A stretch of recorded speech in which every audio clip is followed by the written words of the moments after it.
tardes, soy Mariana Dobernich. Agradezco muchísimo a la Comisión Nacional de Bioética por invitarme a hacer esta presentación sobre tecnologías de la reproducción humana asistida, sobre todo desde una perspectiva jurídica y de derecho comparado, porque vamos a analizar ciertas sentencias sobre este tema. Voy a empezar a hacer la presentación. Y bueno, antes que nada, quisiera yo comentar que básicamente la biomedicina en el último siglo ha cambiado de forma muy importante, ¿no? Podríamos decir que ha sido como igualar de alguna manera los avances de la ciencia y la tecnología, como fueron el descubrimiento del fuego o la rueda, porque a partir básicamente de 1978, que se da el primer nacimiento de la niña en el Reino Unido, Louise Brown, que nace a través de una fecundación in vitro, se abre la puerta de alguna manera a tener al alcance del nacimiento o poder ver de alguna manera el inicio de la fecundación. Autores como Dworkin señalan que el dominio de la vida, de alguna manera, este tipo de tecnologías son las que van a permitir de alguna manera este avance o esta tecnología. Vamos a ver que básicamente existe una relación muy estrecha entre la bioética y el derecho, ¿sí? ¿Por qué? Porque básicamente ¿qué va a suceder? Que el derecho, de alguna manera, va a tener a su alcance, ¿sí? Todos este tipo de avances va a tener que regular estos avances de la medicina y de la ciencia, y de alguna manera va a ir observando, va a ir un paso atrás el derecho, observando los acontecimientos que se van dando en la tecnología. Entonces, aquí nuestra primera pregunta sería, ¿existe o tenemos un derecho a la reproducción? Y esto es bien importante porque sí, efectivamente, los seres humanos tenemos derecho a reproducirnos, pero este derecho emana de nuestro derecho a la libertad. Decidimos libremente si queremos reproducirnos o no queremos reproducirnos, ¿no? Y entonces aquí se encuadra un derecho que es el derecho a la salud reproductiva, ¿no? Entonces, básicamente este derecho a la salud reproductiva tiene que ver, ¿sí?, con que la ciencia y la tecnología deben de buscar alternativas para paliar los temas de esterilidad y de infertilidad. Entonces, aquí es muy importante que tenemos que, de alguna manera, diferenciar lo que es un derecho de lo que es un deseo, ¿no?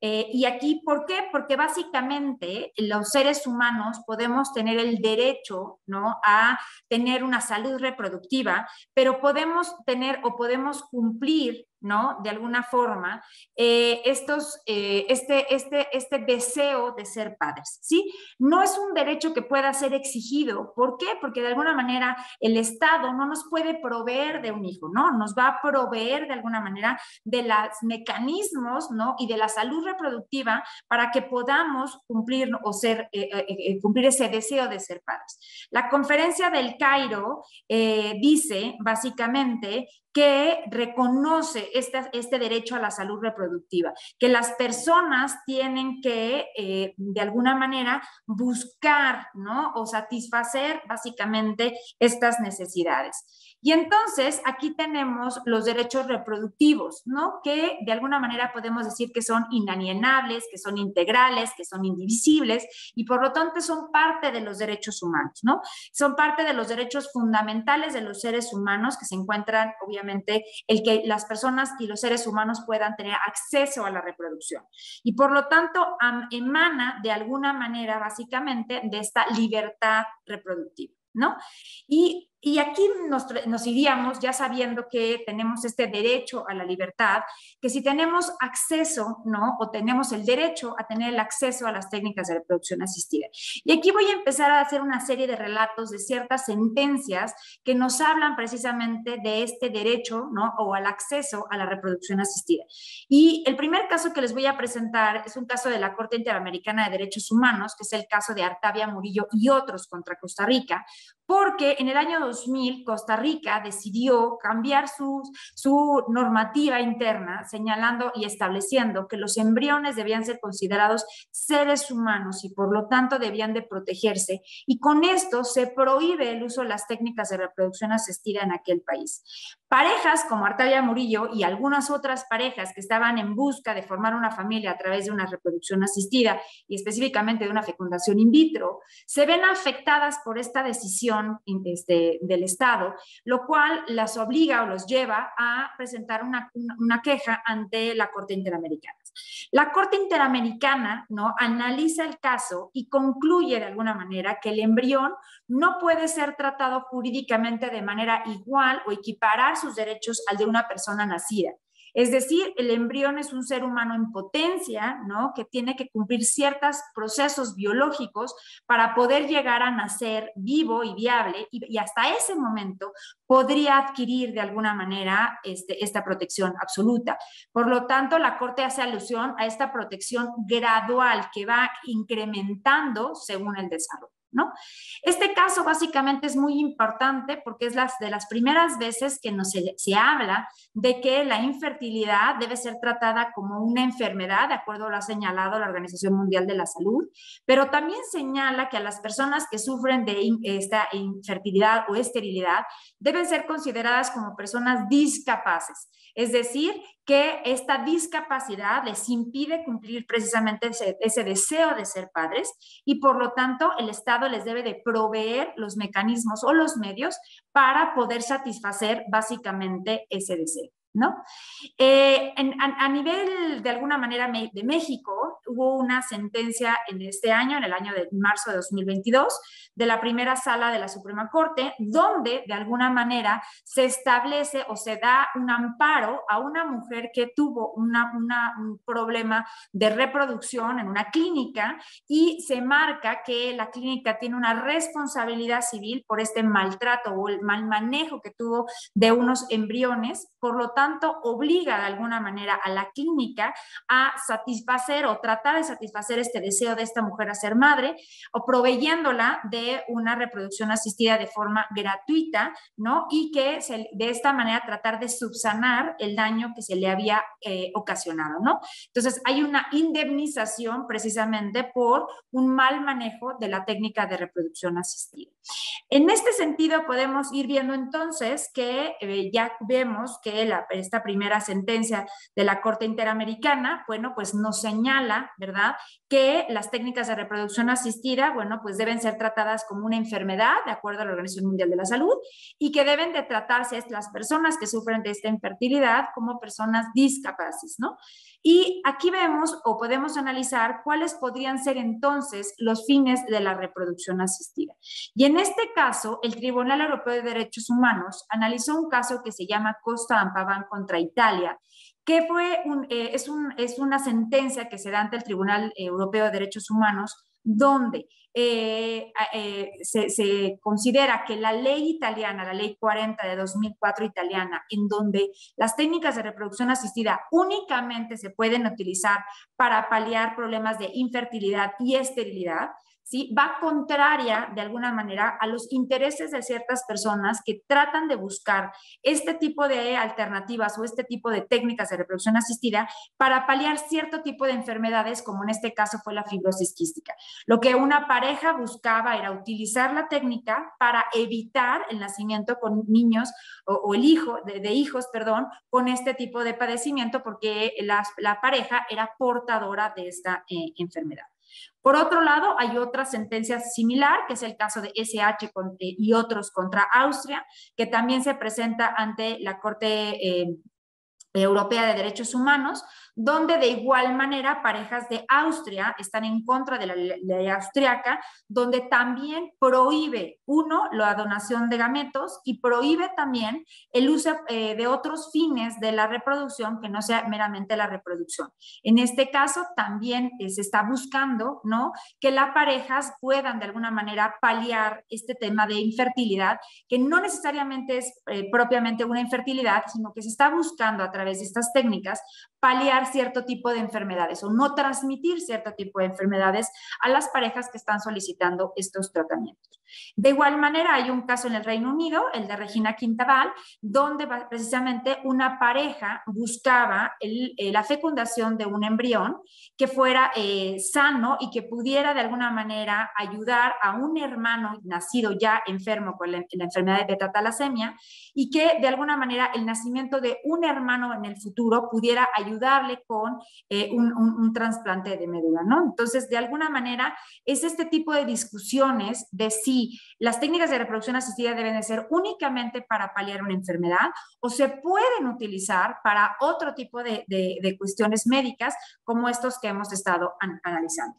En nuestro país, el Código Penal de la Ciudad de México, en su artículo 154, nos dice que básicamente la única finalidad, ¿no?, para utilizar los embriones deben de ser básicamente, o más bien la fecundación de óvulos y espermatozoides debe ser únicamente para la procreación humana, que la fecundación para fines de clonación deben de estar prohibidas y que de alguna manera la manipulación genética, ¿no?, que pueda ser transmitida de una generación a otra, también debe de ser prohibida. Y en este sentido, vamos a analizar también derechos nuevos que se han ido incrementando, se han ido dando a lo largo del uso de las técnicas de reproducción asistida. Hay un derecho que vamos a ver que se ha señalado en ciertos tribunales internacionales, ¿no?, que es el derecho a no ser padre o el derecho a no ser madre. ¿Y a qué nos referimos? Este sentido, o la primera vez que se utilizó este término fue en los Estados Unidos, en un caso o una sentencia que se llama Davis versus Davis, que se presentó en el estado de California, donde una pareja, ¿no?, utilizaron la técnica de fecundación in vitro, tuvieron embriones sobrantes y estos embriones se crioconservaron o se congelaron por un tiempo a que la pareja decidiera qué iba a hacer con ellos en el futuro. La pareja decide divorciarse y años después la señora Davis busca o trata de utilizar esos embriones congelados para en el futuro ser madre. Pero el señor Davis no da su consentimiento para el uso de esos embriones, señalando o estableciendo, ¿no?, que él ya no desea ser padre con esa persona con la que ya no tiene ningún vínculo, ¿no? Hay otros casos como este, que es el caso de Nachmani versus Nachmani, el Cas versus Cas, el de Litowitz versus Litowitz, que aquí es a la inversa. La señora Litowitz es la que ya no desea que su expareja, su marido, su expareja varón, pueda utilizar estos embriones y ella recurre también a este término del derecho a no ser madre, es decir, a no asumir una afiliación con un hijo que nace en el futuro cuando la pareja ya está separada y cuando estos embriones se encuentran en un laboratorio crioconservados. En este mismo sentido, el Tribunal Europeo de Derechos Humanos también hay una sentencia que es el caso Evans contra el Reino Unido, que se da en el 2007, que es un caso muy similar donde la señora Evans es diagnosticada con cáncer de ovario y le recomiendan que si en el futuro, una vez que ella se restablezca del cáncer, quisiera ser madre biológica, pues debería de guardar ciertos óvulos para crioconservarlos y en el futuro poder ser madre biológica, ya que le serían extirpados los ovarios y por lo tanto quedaría estéril. En ese momento la crioconservación de óvulos por sí solos no era tan apta y le recomiendan a ella que los fecunde. En ese momento ella tiene una pareja sentimental que es el señor Johnson, que él acepta a darle su muestra de esperma para fecundar esos óvulos y una vez fecundados crioconservarlos. Una vez que la señora Evans se recupera del cáncer y busca el ser madre, pues ya no es pareja del señor Johnson y ella busca que esos embriones ser trasladados a su útero para que ella pueda lograr un embarazo. Sin embargo, el señor Johnson le niega el consentimiento y ella acude a los tribunales exigiendo que se le den esos óvulos fecundados porque es la única forma que ella tiene para poder lograr ser una madre biológica porque ya no tiene de alguna manera ovarios. En este sentido, el Tribunal Europeo establece que ella puede satisfacer ese deseo de ser madre de otras maneras y que no se le puede obligar al señor Johnson a asumir una afiliación de un hijo que ya no desea, ¿no? Entonces aquí entra la disputa, ¿no?, de que cuando se encuentran estos embriones crioconservados, que es un poco el de la sentencia que veíamos al inicio, de que la protección a los embriones es gradual y que un embrión en el laboratorio no puede tener la misma protección que un ser nacido, ¿no? Y aquí precisamente entra el tema del consentimiento. ¿Por qué?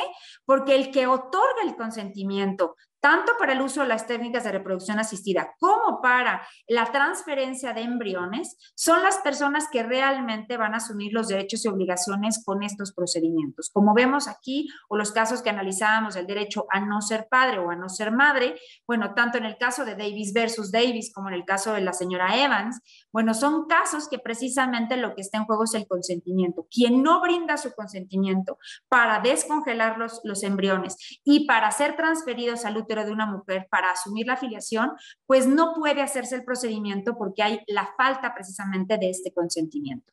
Y aquí regresamos a la jurisprudencia. Hay un caso también norteamericano que se llama Busanca versus Busanca, que se da en el estado de California, donde una pareja contrata a una madre subrogada para tener un hijo a través de esa forma, pero lo hacen también con la donación de un esperma y la donación de un óvulo. Es decir, la pareja Busanca no son padres biológicos de este bebé y entonces ellos deciden contratar a una madre subrogada con la donación de gametos, ¿no? Ellos no tienen un vínculo genético con el bebé. Antes de que el bebé de la familia Busanca nazca, la pareja se separa y, digamos así, en el convenio de divorcio, el señor Busanca establece que no hay hijos y por lo tanto no tiene ninguna obligación de dar alimentos ni nada con la señora Busanca. Sin embargo, la señora Busanca responde que en que aún no nace el bebé, bueno, hay un bebé que viene en camino, que aunque no tienen un vínculo biológico con ese bebé, bueno, ellos fueron los que mediaron de alguna manera el contrato de maternidad subrogada y de donación de gametos para que ese bebé naciera. Por lo tanto, ese consentimiento para el uso de la técnica de reproducción asistida sería el vínculo de filiación con ese bebé. Esto nos lo dice también en nuestro país el Código Civil, el artículo 326 de la Ciudad de México, donde básicamente se ratifica que tampoco se podrá impugnar la paternidad de los hijos que durante el matrimonio conciba su cónyuge mediante técnicas de reproducción asistida si hubo consentimiento expreso. Es decir, el consentimiento va a ser el vínculo de filiación con ese bebé, ¿no? Aun cuando no exista ese vínculo genético, ¿no? O biológico. Hay una sentencia también en nuestro país, en el estado de Guanajuato, que se da en la ciudad de Celaya, donde una pareja de alguna manera no autoriza de alguna manera el uso de la técnica de reproducción asistida, pero a través de alguna manera una manipulación de la pareja se obtiene muestras de esperma y con esta muestra de esperma sin el consentimiento del varón es inseminada la mujer y ella de alguna manera pelea precisamente el vínculo de filiación con ese bebé, aun cuando no existió el consentimiento expreso, ¿no? Entonces, en estos temas o en estos términos es a veces complicado si no tenemos un documento fehaciente que demuestre el consentimiento, pues demostrar también el vínculo de filiación. Y otro de los temas que también es muy interesante es el tema de la reproducción post-mortem. ¿Y esto qué significa? Que una vez que nuestra pareja muere, decidimos ser padre o madre biológico de un bebé con esa persona que falleció. Lo más común que se ha dado hasta el momento es la mujer que quiere engendrar un hijo de su cónyuge muerto, ¿no? De su cónyuge varón fallecido. Y hay un caso que es el caso de Diane Blood, que es un caso que se da también en el Reino Unido, donde precisamente la pareja de la señora Blood, bueno, pues tiene una enfermedad de meningitis en el hospital cuando esta persona se encontraba inconsciente. Ella pide que a través de una manipulación mecánica se obtenga una muestra de esperma y una vez que su pareja muere, ella busca ser inseminada artificialmente con este esperma para tener un hijo de su pareja ya fallecida, ¿no? Y precisamente entra el tema de la discusión del consentimiento. Si el señor Blood no dio su consentimiento para el uso de la técnica de reproducción asistida, pues no podría tampoco asumir la filiación. El caso de Diane Blood, ella no se le autoriza en el Reino Unido a utilizar el esperma, pero ella viaja a Bélgica donde sí de alguna manera se le autoriza y donde sí se le permite el uso de este esperma congelado, aunque no puede darse un reconocimiento de la filiación, sino únicamente ella tiene un hijo como si fuera una madre soltera. ¿no? Y en este sentido también podemos ver que como cualquier tecnología que es utilizada obviamente o que se da a través de seres humanos, pues puede llegar a haber errores que nos pueden ocasionar problemas. Y dentro de los errores que se han dado en las técnicas de reproducción asistida, que se han documentado a través de sentencias, es una sentencia que se da también en el Reino Unido, que es el caso de Leeds Teaching Hospital. Este caso es un caso donde dos parejas, ¿no? Podríamos decir la pareja A y la pareja B, acuden el mismo día a hacerse una fecundación in vitro. El señor de la pareja A, el varón, entrega una muestra de esperma y el varón de la pareja B también entrega su muestra de esperma. Ambas mujeres, tanto la pareja A como la pareja B, son inseminadas con el esperma de sus respectivas varones, maridos, y pues se hace una fecundación in vitro para fecundar los óvulos que se obtuvieron de cada una de ellas, ¿no? El procedimiento se hace el mismo día. Semanas después se detecta que la pareja A efectivamente quedó embarazada, la pareja B no se llegó a un embarazo. Pasan los meses y en el momento del parto, la pareja A da a luz a unos niños gemelos. La que sucede es que la pareja A es de raza blanca y el nacimiento de los bebés es dos niños de raza negra. ¿Qué sucede? Que se empiezan a preguntar por qué se da esto y entonces hacer pruebas de ADN a los bebés, pues se descubren que la señora A es la madre biológica, pero que el señor el señor A no es el padre biológico. Y entonces, ¿qué sucede? Bueno, pues que se va a la investigación para ver qué había pasado el día de la fecundación de esos óvulos y se dan cuenta que por un error médico se intercambió el esperma, es decir, que a la señora A fue fecundada con el esperma del señor B. Por lo tanto, hay una disputa legal sobre la paternidad de estos bebés, ya que el señor A no autorizó que su esposa fuera inseminada con el esperma de un donante y el señor B obviamente tampoco dio una donación de esperma. Por lo tanto, trae como una disputa legal de quién tendría derecho a asumir la filiación con estos niños nacidos a través precisamente de un error que se da en una clínica de reproducción asistida, ¿no? Y bueno, uno de los temas que en la actualidad más complicados están es el tema de la maternidad subrogada, ¿no? La gestación por sustitución o maternidad subrogada es aquella práctica médica a través del cual una mujer se somete a una técnica de reproducción asistida, ¿sí? A través de que se le da ya sea inseminación artificial, donde ella aporta su óvulo, ¿no? O a través de una fecundación in vitro, donde ella recibe la transferencia de unos embriones que no son biológicamente de ella, ¿no? Y aquí básicamente vamos a decir que tradicionalmente se había dado en parejas heterosexuales donde la mujer padecía alguna esterilidad o alguna incapacidad médica para gestar, ¿no? Pero la realidad es que cada vez más son parejas del mismo sexo, sobre todo varones, que recurren a estas técnicas para lograr de alguna manera ser padres biológicos, ¿no? A través de esta tecnología. Y bueno, normalmente se acostumbra a través de acuerdos comerciales en los cuales las parejas, ¿no? Le pagan una cantidad económica a la mujer para prestar sus servicios, prestar su vientre y gestar un bebé para esta pareja, ¿no? Una vez que nace el bebé, pues la mujer se obliga a entregar a este bebé a la pareja comitente o a la pareja que contrató esto, ¿no? Las modalidades básicamente son la tradicional, donde la gestante aporta sus propios óvulos y es inseminada con esperma de la pareja que va a asumir la filiación, o la gestacional, como decíamos, que es una fecundación in vitro donde la mujer no aporta su óvulo. Esta es la más común porque después ahorita vamos a ver de varias sentencias donde la mujer pelea de alguna manera la filiación con ese bebé, pues se decidió que lo más común o lo correcto sería que la mujer no tuviera un vínculo biológico con ese bebé para que no pudiera exigir de alguna manera ningún derecho, ¿no? Y entonces aquí volvemos al tema de que si tenemos un derecho a la reproducción y si tenemos el derecho a hacer un contrato de maternidad subrogada. Hay muchos argumentos a favor y muchos argumentos en contra, ¿no? Se habla obviamente sobre la dignidad de la madre, sobre la dignidad del hijo, ¿no? Que los niños no son o no deben de estar dentro del comercio, no deben de ser objetos de un contrato, que las mujeres no deben de dar, obviamente, lugar a este tipo de explotación, ¿no? Y que obviamente es una explotación de las parejas de una situación socioeconómicamente alta sobre mujeres de una clase socioeconómica más baja, ¿no?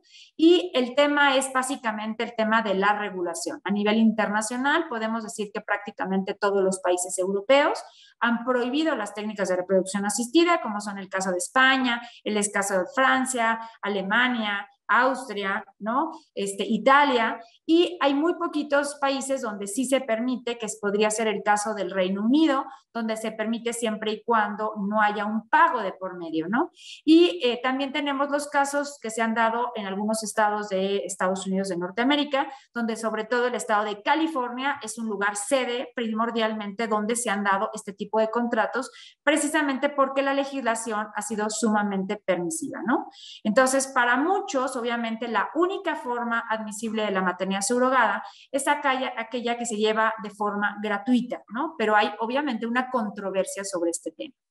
Para muchas parejas es la única alternativa. ¿Por qué? Porque parejas que no tienen una malformación biológica o que son parejas del mismo sexo, bueno, pues es la única forma de tener un hijo biológico, sería a través de este contrato con una mujer que presta su vientre para ellos, ¿no?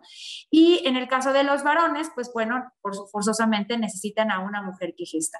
Hay autoras como la argentina Eleonora Lam, donde ella argumenta que de acuerdo al principio de igualdad y no discriminación, ¿no? La única forma en que podemos ver estos aspectos es que los hombres deben tener también acceso, obviamente, a poder cumplir este deseo de la paternidad a través de la maternidad subrogada, ya que sería la única forma en la que una pareja formada de dos varones puede tener un hijo genéticamente propio, ¿no? Y casos controversiales pues se han dado desde 1988, el primero y el más famoso fue el caso Baby M, que se dio en el estado de New Jersey, en Estados Unidos. De ahí se viene el caso de Johnson versus Calvert, el caso de Busanca versus Busanca, hay un caso sueco muy similar, y bueno, hay otros casos que han seguido en los tribunales, ¿no?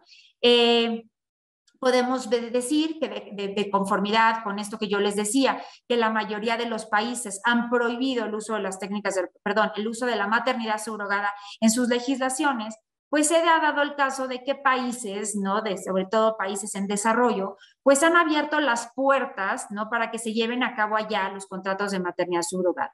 Es el caso de de India, de Nepal, de Tailandia y de Tabasco, donde precisamente se ha dado un turismo reproductivo. Es decir, que se ha dado que parejas, sobre todo europeas, viajen a estos países en desarrollo a realizar allá los contratos de maternidad subrogada. ¿Por qué? Porque son de un costo mucho menor y donde hay mucho menos controles legislativos, ¿no? La controversia básicamente se ha dado en el nacimiento, porque en el momento en que nacen hay una controversia en sus países de origen, porque no aceptan el contrato y porque no quieren brindar la filiación ni el reconocimiento de la nacionalidad a esos hijos nacidos en el extranjero, ¿no? Y básicamente, buscando obviamente el interés superior del menor, es importante que regulemos el uso de la maternidad subrogada, precisamente para darle seguridad jurídica a esos bebés que nacen a través de este tipo de contratos. Uno de los derechos humanos fundamentales es el del derecho a la nacionalidad, y es algo que se ha estado visto negado precisamente porque los países niegan o no reconocen los contratos firmados de maternidad subrogada en países extranjeros. La realidad es que, aunque existen países que prohíban la maternidad subrogada, las parejas o las familias o los individuos de forma personal siguen viajando a países donde sí está permitido y donde este tipo de contratos siguen haciéndose, y si no existe una regulación apropiada, pues obviamente el tráfico de menores puede ser un problema muy severo, ¿no? Entonces, la maternidad subrogada debería de visualizarse como una forma de colaboración entre dos mujeres o entre una mujer y un varón que desea básicamente el tener un hijo, ¿no? Sin embargo, ha habido una problemática a nivel internacional. La Conferencia de Derecho Internacional de La Haya ha señalado precisamente esta preocupación, ¿no? De que este tipo de contratos se están haciendo de forma incorrecta, donde las parejas y las familias no tienen la suficiente información y donde este tipo de contratos se llegan a prestar, obviamente, a un tráfico de menores, ¿no? Entonces, hay problemas severos sobre este tipo de cosas. Hay una sentencia de un caso de Hudson en una clínica en Pensilvania, en Estados Unidos, donde un varón de forma individual contrató una madre subrogada y al momento del nacimiento el bebé le fue entregado al varón. Sin embargo, el varón abusó de alguna manera físicamente del menor y el bebé murió prácticamente a los 3 meses de nacido. Aquí se ve básicamente que los contratos de maternidad subrogada no contemplan una preparación para estas personas que desean asumir una filiación con un bebé, como lo sucede con el caso del embarazo, que se tienen 9 meses para que las personas vayan incorporando el tema de la paternidad y la maternidad a sus vidas, ¿no? La Haya, obviamente, esta convención de la Haya ha señalado, ¿no?, que precisamente los contratos de maternidad subrogada son problemáticos, que no establecen de forma clara y concisa, de alguna manera, las obligaciones. Hay un caso que se dio en Tailandia de una pareja australiana que viajó a Tailandia a contratar a una madre subrogada. La madre subrogada quedó embarazada de gemelos. A la hora del nacimiento, uno de los bebés nació con síndrome de Down y al momento del nacimiento la pareja australiana fue y recogió a la niña sana y el niño enfermo con síndrome de Down lo dejó con la madre tailandesa, la cual ella no deseaba asumir la filiación, pero ella fue obligada de alguna manera por las circunstancias a asumir la filiación de un bebé que biológicamente no era de ella y que de alguna manera había sido abandonado precisamente porque este tipo de contratos no se pueden exigir ni se puede obligar a una pareja a asumir esta filiación con un hijo que realmente proviene de ellos, ¿no? Básicamente hay las condiciones en las que estas mujeres de alguna manera son sometidas, como fue el caso de India en su momento, que ahora ya la legislación cambió, pues puede ocasionar pues básicamente una explotación de alguna manera a estas mujeres que son sometidas a los contratos de maternidad subrogada. Por lo tanto, bueno, hay jueces que han señalado, como un juez en el Reino Unido, que es importante señalar que hasta los más dedicados y conscientes padres en los contratos de maternidad subrogada reciben una mala información, ¿no? Es decir, se establece o se señala que la subrogación internacional requiere una dedicación especial, un cuidado legal especial y que se sepa de alguna manera que si los países de origen van a aceptar la filiación con esos hijos, van a reconocer a esos niños y se les va a otorgar el derecho a la nacionalidad. Por lo tanto, la Haya ha marcado una preocupación a nivel internacional de que este tipo de contratos tienen, ¿no?, que hacerse de una forma mucho más cuidadosa de lo que se están haciendo en el momento. Para que veamos esta gráfica es básicamente de la maternidad subrogada de 2010 a 2016, donde obviamente el país número 1 para hacer este tipo de contratos es Estados Unidos, pero de ahí pasaba a Ucrania, que bueno, obviamente en este momento con los temas de la guerra ha sido una de las incógnitas, ¿dónde están estas mujeres que estaban cargando, que eran madres subrogadas y que estaban cargando hijos ajenos? Y que por lo tanto en algunos casos pues no se sabe dónde están estas mujeres y las parejas que habían contratado a estas mujeres pues están en la búsqueda precisamente de tratar de ayudarlas o de encontrar de alguna manera un enlace con ellas. Como vemos, la mayoría son países en desarrollo, como podría ser Ucrania, India, Tailandia, ¿no? Y los países como México también, y los países, ¿no?, donde se permite de alguna manera la maternidad subrogada gratuita, como podría ser el caso del Reino Unido y Grecia, pues los números son bajos, pero existen.